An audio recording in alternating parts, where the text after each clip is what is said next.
Hello, ladies.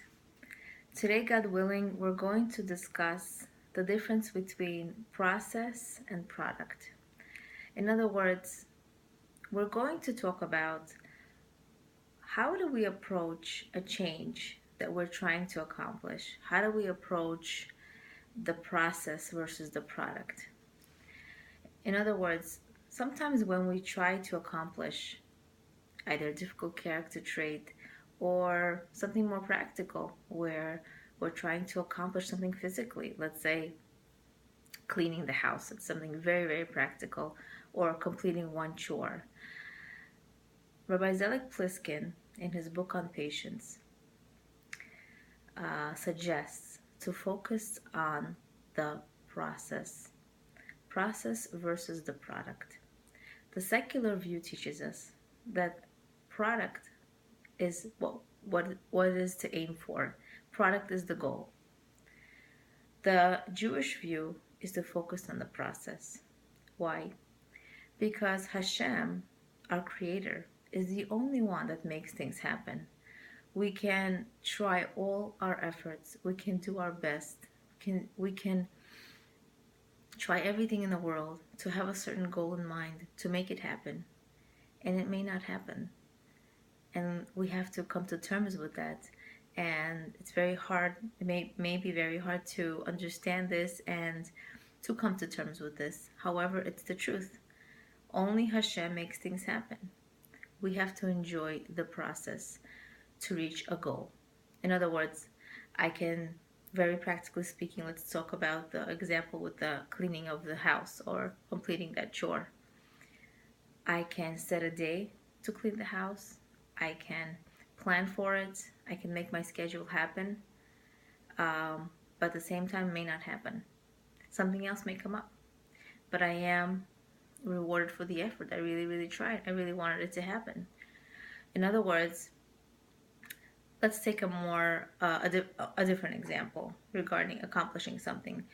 Let's say we're trying to accomplish mastering a certain character trait.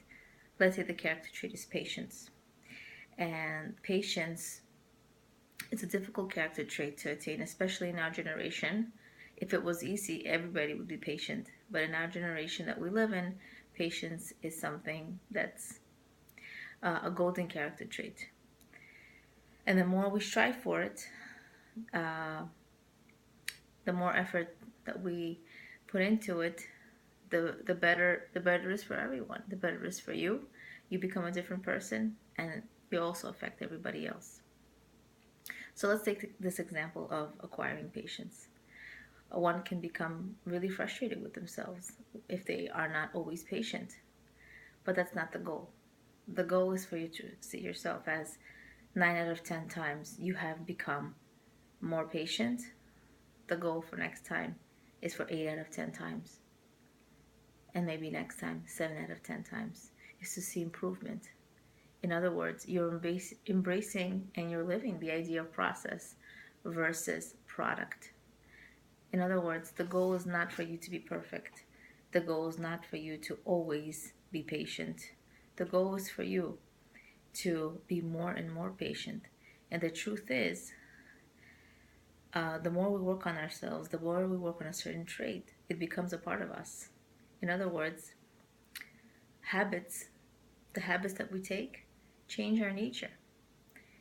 And another way of understanding is the more I do something, the more I'm a different person, the more I am able to change, and I'm a different person now. I'm not the old me because I've taken upon new habits, better habits, and now I'm a more patient person. Rabbi Zelig Pliskin explains very beautifully that, in other words, when you, let's say you're 9 out of 10 times you're patient, you've now created a resource in your brain that the next time the situation arises where you need to access patience, you have that resource, that one incident of patience. The next time it's going to be 8 out of 10 times that you're going to be patient. You're going to increase your levels of patience. And in other words, it's going to be easier for you to become patient because that's more and more of who you are.